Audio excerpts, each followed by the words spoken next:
What you just witnessed is my implementation of Super Mario Sunshine styled water on the Nintendo 64. How did I come about creating this? Super Mario 64 ROM hackers have been thinking about this question for years, yet most implementations end up being from okay to ugly. Well, I was sitting and thinking to myself, how can I add pretty water to my SM64 engine for future ROM hack projects? So, the first thing I decided to do is look at the water from Wave Race 64, and I thought it was pretty. I had noticed it uses vertex animations. Then, I remembered this commonly shared web article about Super Mario Sunshine water. I remember reading this article when I was working on my hack Mario on the Orchestral Keys, when I was trying to make the water look nice. Unfortunately, back in 2021, I didn't have the knowledge and skills that I do nowadays. Since I was thinking about water and vertex animation at the same time, I had a brain blast of divine intellect. I had an idea on how I could unconventionally implement the funny water on the famous Sunshine Water web article. Let's take a look at that article really quick, actually. So obviously the N64 can do this. This is just a scrolling noise texture.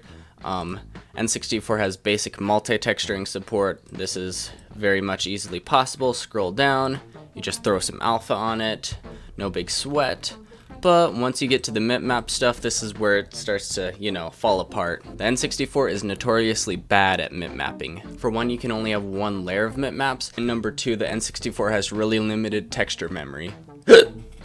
Now, if you want an effect that's a painting fading into another painting, wow, N64 mip-maps are great for that. So if you're a fan of having paintings that fade into other paintings, that's great. But for our purposes here, mip-maps are terrible. And obviously, since we don't have good mip-maps, all these other steps just fall apart. So, since the N64 graphics microcode is incapable of this effect, what's the solution? Well, put a middle finger to the graphics pipeline and make a CPU shader. Luckily, when I had this bright idea, my SM64 engine conveniently had a vertex iterator that I designed for SM64 custom levels. This system is awesome because you can slap graphical effects on any random piece of geometry with zero hard coding involved. Instead of doing mip maps, I use some basic vertex color and vertex alpha magic. The critical component of the funny sunshine water is the distance to the camera, which we can calculate per vertex. I also use the smooth steps here because otherwise you can see the vertices snapping in and out, which is definitely ugly. Remember, this is a per vertex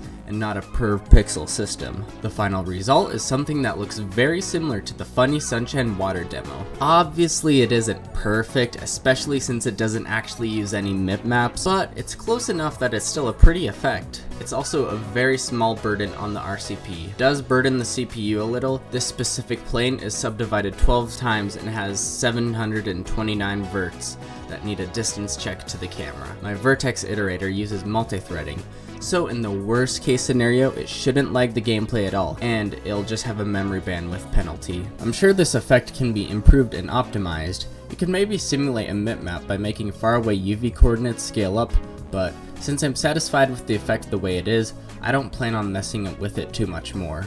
The other wonderful thing is that in my engine, it's incredibly easy to use the water effect in any level. You just click on any piece of geometry that you want to use the effect on, and type in the function name. One of the primary design goals of the Palamedes engine, and yes, I named it after Palamedes from Beyond the Cursed Mirror for lore reasons, is to expedite the creation of advanced graphics effects in levels without hard coding. I've become obsessed with systems design, especially after I finished Beyond the Cursed Mirror, because well-designed systems mean I can create more ideas in less time. Beyond the Cursed Mirror would have taken 2 years to finish instead of 3 if I would have focused on efficient system design instead of hard coding everything. Oh, and here's some footage of this on an actual N64.